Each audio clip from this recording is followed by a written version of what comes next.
vida uterina, vida dentro do útero. Há planos de Deus para um ser que está se formando dentro do útero. Me acompanhe nesse estudo porque Deus quer falar ao seu coração. E com certeza você terá o PDF em breve ali no canal do Telegram. Vá para o Telegram. Se você quer estudar conosco, se você quer conhecer o nosso trabalho, Universidade do Reino, fazer os nossos cursos online, na descrição do vídeo estamos aí para lhe atender, tá bom?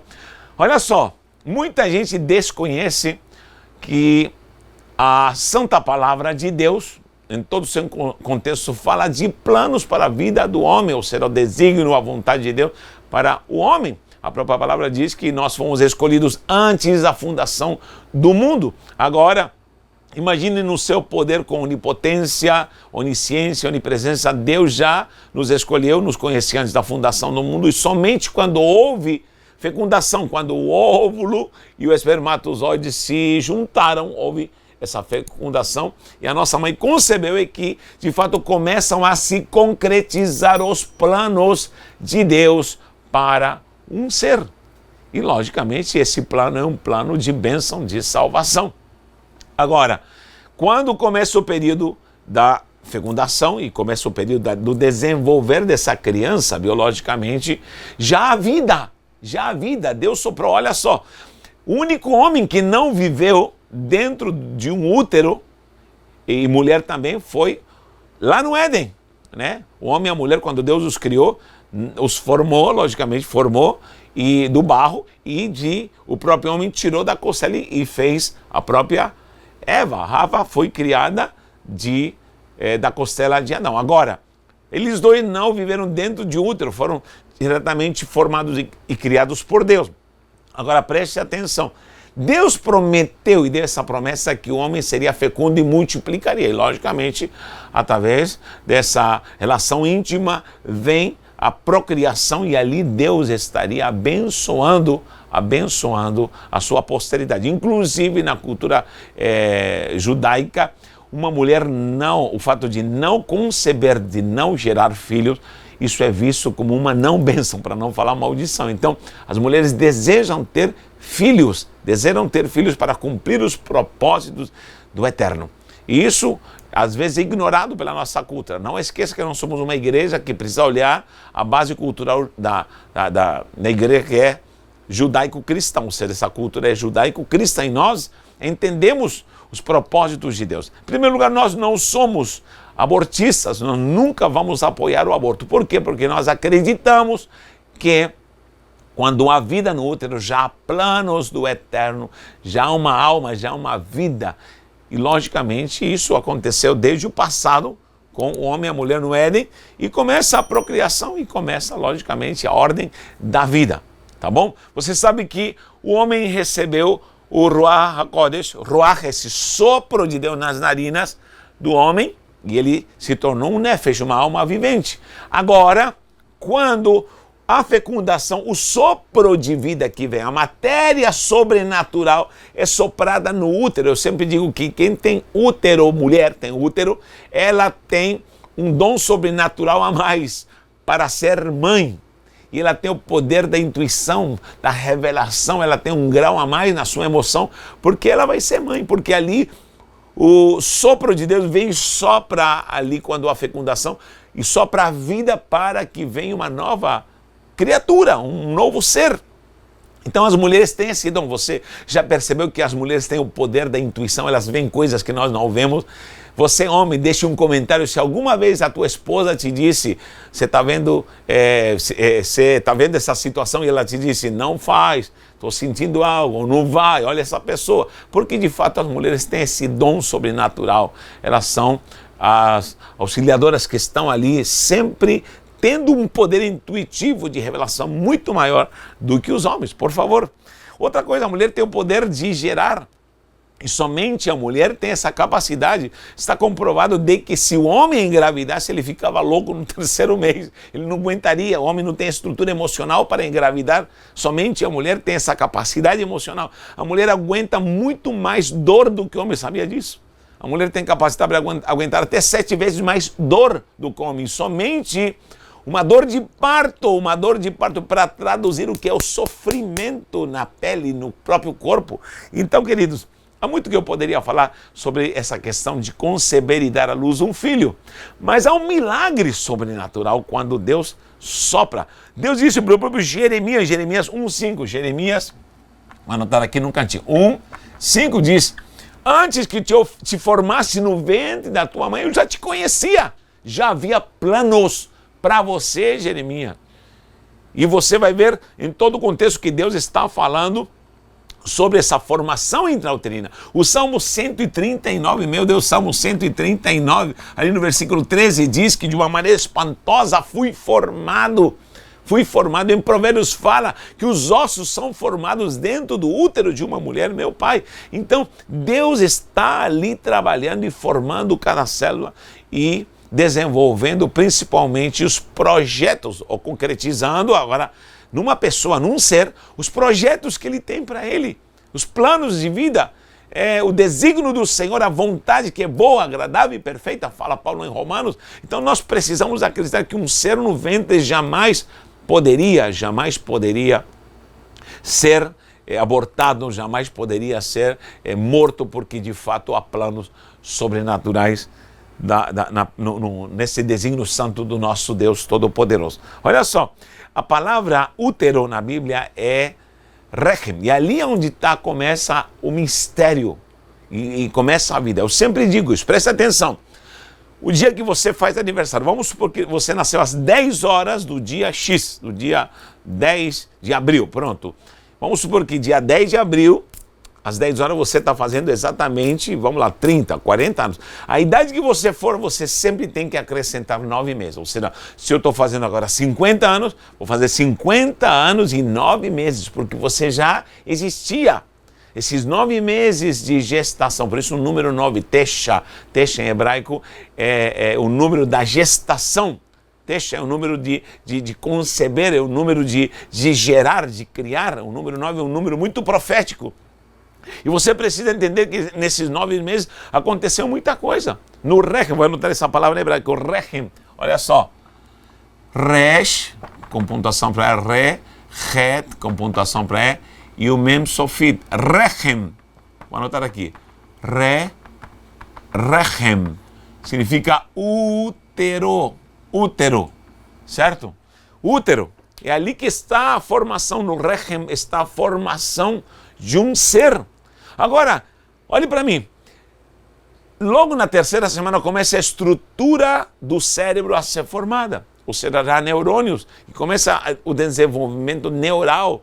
Um cérebro começa a ser formado no primeiro mês, segundo mês, já há cérebro, já há pensamento, já há capacitação no cérebro para armazenar informações. Você sabia disso? Agora a pergunta, o que aconteceu conosco nesses 9 meses?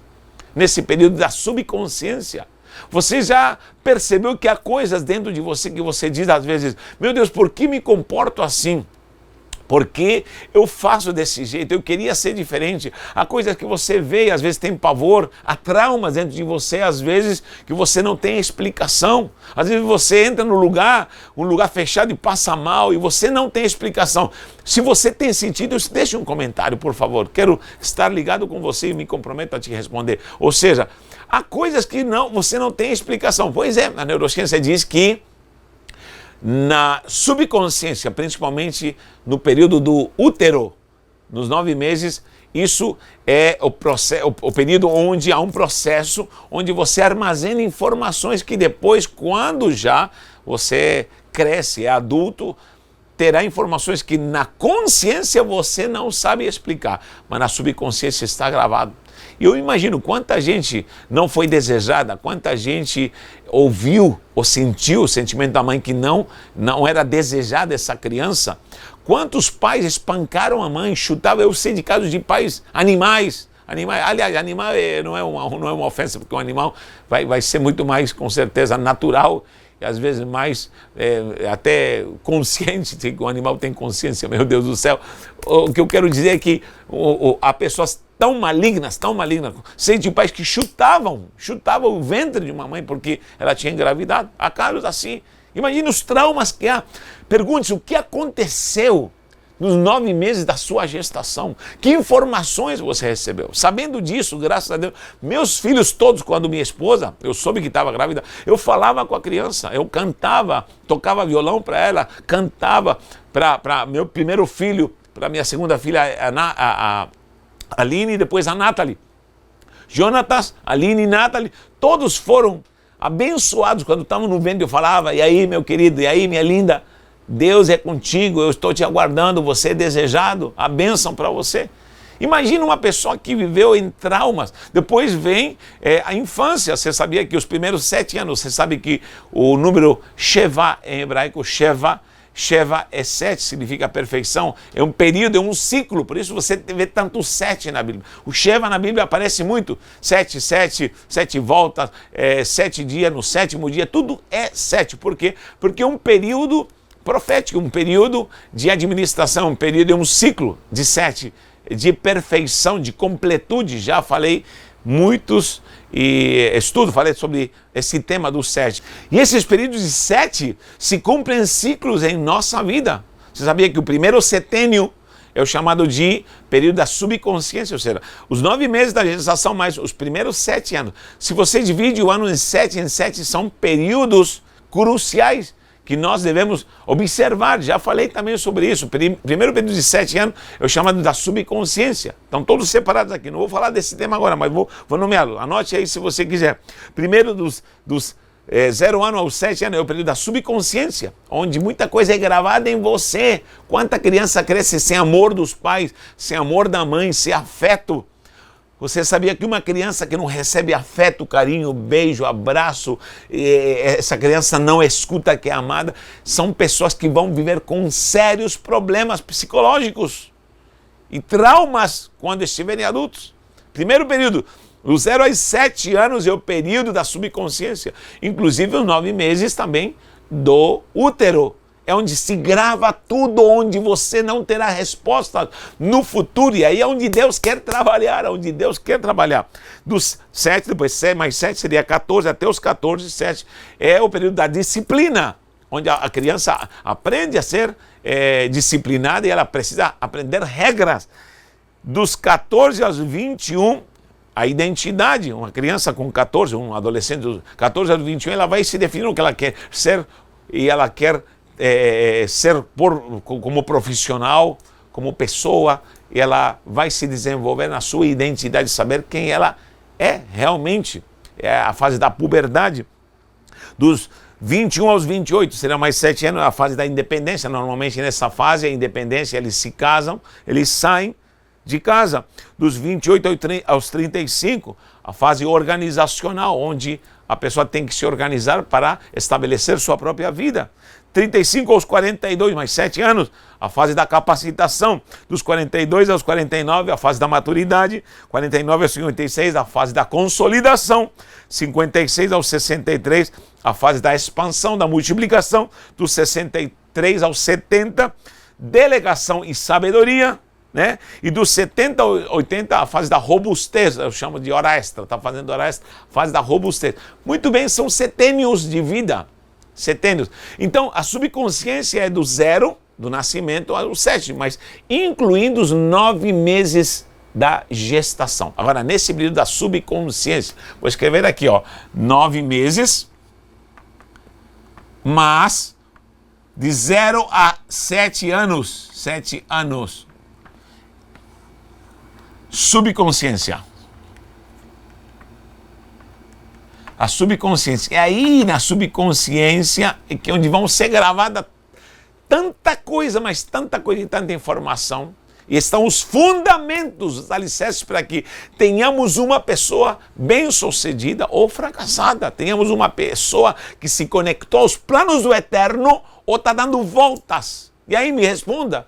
Você já se conectou aos planos do eterno, já se conectou ao desígnio do Senhor, porque o Senhor te conheceu antes de você nascer e no ventre da tua mãe já havia planos para você.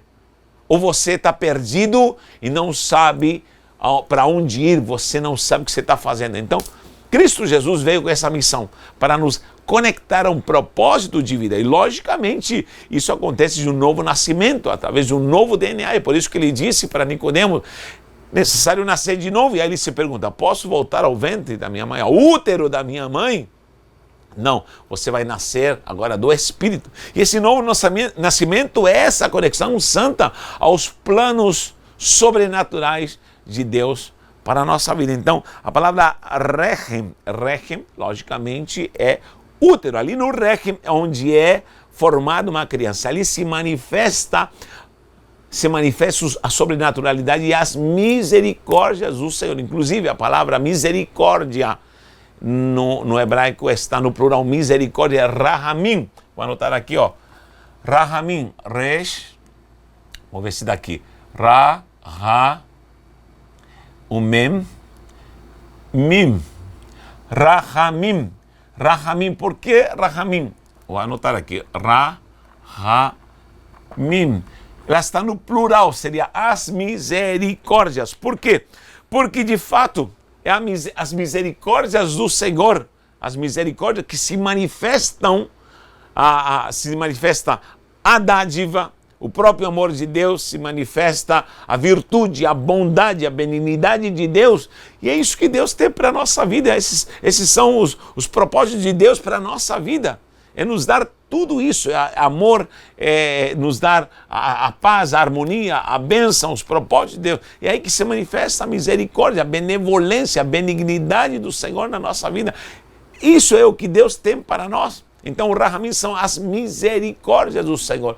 Em Lamentações, diz claramente, capítulo 3, versículo 22, vou anotar aqui, Lamentações, capítulo 3, versículo 22, diz que as Rahamim, as misericórdias do Senhor se manifestam a cada manhã. Olha só, quando nós falamos misericórdia na nossa língua, que é latina, derivada do latim, nós vemos a etimologia e vamos analisar de que misericórdia significa córdia, coração, cardio, coração, ou seja, a misericórdia nasce do coração. Só que no hebraico a misericórdia nasce não do coração, mas nasce do útero.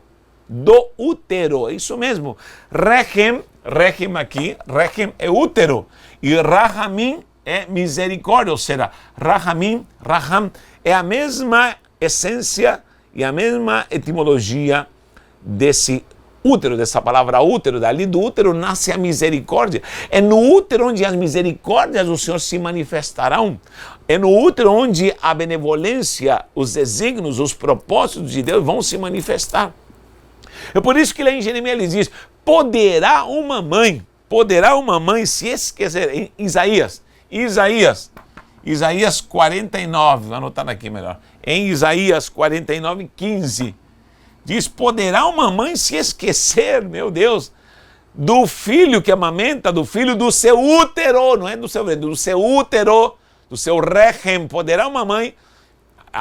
Mas se ela se esquecer, eu não me esquecerei de ti. Ou seja, eu terei misericórdia de ti. Olha como está ligada a palavra rechem, a misericórdia. Então ali está a manifestação de um Deus misericordioso, de um Deus piedoso, de um Deus amoroso. O que uma criança precisa é de misericórdia. O que uma criança precisa é de amor, é de carinho, de amparo, desde que ela foi concebida. Agora o problema é o que aconteceu na sua gestação, o que aconteceu na sua infância, me conte. O que aconteceu, quanta criança abusada sexualmente, quanta criança espancada, quanta criança recebeu palavras de maldição, quantas crianças concebidas com ódio onde não eram desejadas, quantas crianças tentaram ser abortadas e não deu certo esse aborto, essa criança nasceu, e é você agora adulto. Muita gente não sabe. Você sabia que há muitas pessoas que não sabem o que aconteceu. Mas olha, você não precisa se preocupar, porque você não precisa fazer regressão, você não precisa fazer essas terapias que se fazem para voltar ao útero. Não. Não há necessidade. Sabe por quê? Porque Cristo Jesus veio para te dar uma nova vida. A regeneração em Cristo Jesus te dá uma nova vida. Agora você diz, eu aceitei a Jesus e não mudou muita coisa. É porque você não o conheceu. Conhecer a graça de Deus parece que fiquei a mesma pessoa. É porque você não a conheceu. Quem conheceu a graça é transformado por uma ação sobrenatural que vai mudar você em outra pessoa. E você vai ser restaurado de uma vida traumatizada, de uma vida de pecado, de uma vida de malignidade, de uma vida de maldições que foram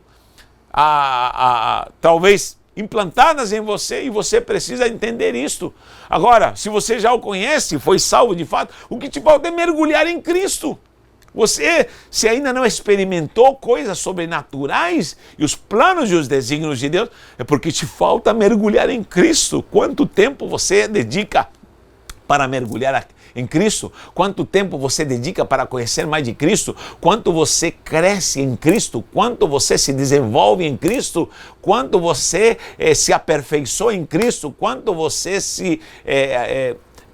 tem essa virtude de amadurecer em Cristo Jesus? Essa é a pergunta. Que tempo você dedica a Cristo? Que tempo você, e de que maneira você busca, de que maneira você bate na porta? Buscar-me-eis e me achareis quando me buscardes de todo o vosso coração. O profeta diz com clareza. Então nós precisamos não voltar ao útero, mas precisamos receber uma nova gestação espiritual. E essa gestação espiritual vai ser o fator fundamental para termos uma nova vida em Cristo e entender os planos de Deus que começariam já no útero. Agora, se vê ataque do inimigo, vê ataque de maldições, desde o útero até talvez na infância, e você sofreu, somente Jesus pode transformar você. Yeshua HaMashiach, Ele quer te dar uma nova vida em Cristo, e com certeza aí você entenderá os planos sobrenaturais de Deus. Eu poderia falar muita coisa, mas olha, há muita gente que está esterilizado. Há 3 tipos de úteros, 3 tipos de Rechem. Primeiro, útero estéril, esterilidade. Vou colocar aqui um. Esterilidade. Esterilidade. 2, tem o útero hemorrágico. Hemorragia. Úteros hemorrágicos. E terceiro, que é o útero abortivo. Aborto. A esterilidade, a hemorragia e o aborto. São 3 processos que acontecem espiritualmente. E muita gente que ainda não conheceu o propósito santo, o desígnio santo do Senhor. E eu vivia muitas vezes nessa dimensão. Num processo de esterilidade onde muita coisa não acontecia, não era gerada na minha vida. Você sabia que você precisa gerar espiritualmente? Quando você entende a nova gestação em Cristo, esse novo DNA em Cristo, você passa a ser uma pessoa que entende os planos de gestação. Em primeiro lugar, para ter uma vida em Cristo, você tem que ter gestação. Ser fértil espiritual, você tem que repreender a esterilidade. Para gerar vidas novas, alcançar novas vidas, para gerar filhos espirituais, ganhar almas para Jesus. Porque tem gente que nunca ganhou uma alma para Jesus. Esterilidade espiritual, você precisa ter uma gestação e repreender a esterilidade do teu ventre, do teu útero espiritual. A igreja é uma mulher, a figura da igreja é uma mulher, ela tem útero, você é machão, eu também sou homem, mas somos igreja, somos amada de Cristo. Certo? Então, temos que repreender essa ação maquiavélica da esterilidade para gerar vida financeira de bênção, da prosperidade de Deus, a verdadeira. É uma gestação para ter vida frutífera nas finanças. Eu preciso ter uma gestação. Tudo é gerado. Tudo, material, casa, tudo é gerado. Famílias, amigos, relacionamentos, conexão sobrenatural, coisas espirituais, tudo precisa ser gerado. Então eu preciso ter um útero sadio, fértil. Então temos que repreender essa esterilidade. A hemorrágica são pessoas que até concebem, entendem por fé, vivem por fé, mas elas começam a ter uma hemorragia. O inimigo lhes rouba os propósitos do Senhor. Normalmente são planos que crescem e começam a se desfazer. Então, tem pessoas que têm a habilidade de fazer e ao mesmo tempo de desfazer. Elas são capazes de trazer a bênção de Deus e eles mesmo tornam a bênção em maldição. Eles têm uma hemorragia, onde as pessoas trabalham, se esforçam, fazem isso e não saem do lugar. É uma hemorragia espiritual, é um útero hemorrágico na sua vida que tem que ser repreendido e tem que ser curado na gestação em Cristo Jesus. Repito, não há fórmulas secretas, não há coisas para você fazer, não, como mandingas espirituais que muitas igrejas oferecem, não. É Cristo Jesus, o segredo é Cristo Jesus. Ele que te dá essa ação sobrenatural. Você vai ter que mergulhar e entendê-lo Do contrário, não vale a pena se relacionar com Cristo, senão vamos ter intensidade para conhecê-lo. Então essa hemorragia deve parar. E o abortivo, ele concebe, está quase nascendo a criança, só que ela morre. São processos onde a pessoa consegue ter resultado, mas ela mesma aborta o processo. Ela vai abortar o processo. Por quê? Porque há um espírito abortivo, onde muitas coisas são feitas pela metade. Quanta coisa que você iniciou e deixou pela metade. Processos abortivos, autossabotagem, processos abortivos. Quanta coisa que iniciamos e paramos na metade e deixamos na metade. Processos abortivos. Esse útero abortivo tem que ser repreendido da sua vida. Quero o seu comentário, que você falando, se Deus falou com você, de repente você está na esterilidade, nada acontece. A hemorragia até acontece, mas vai embora, o inimigo rouba. E o abortivo, ela é cortado, e às vezes você mesmo é que está abortando. Então nós precisamos clamar para que Deus nos dê um DNA santo e cure o nosso útero, o rechem, e a misericórdia, rahamim, se manifeste em nós, aleluia, e algo vai acontecer, e sua vida, seus sonhos, seus planos e os desígnios e propósitos de Deus vão se cumprir, porque aquilo que Deus designou precisa se cumprir, mas você tem que agradá-lo com fé, com convicção que você tem uma nova vida, uma nova gestação em Cristo Jesus. Que Deus te abençoe. Um abraço e um beijo no coração.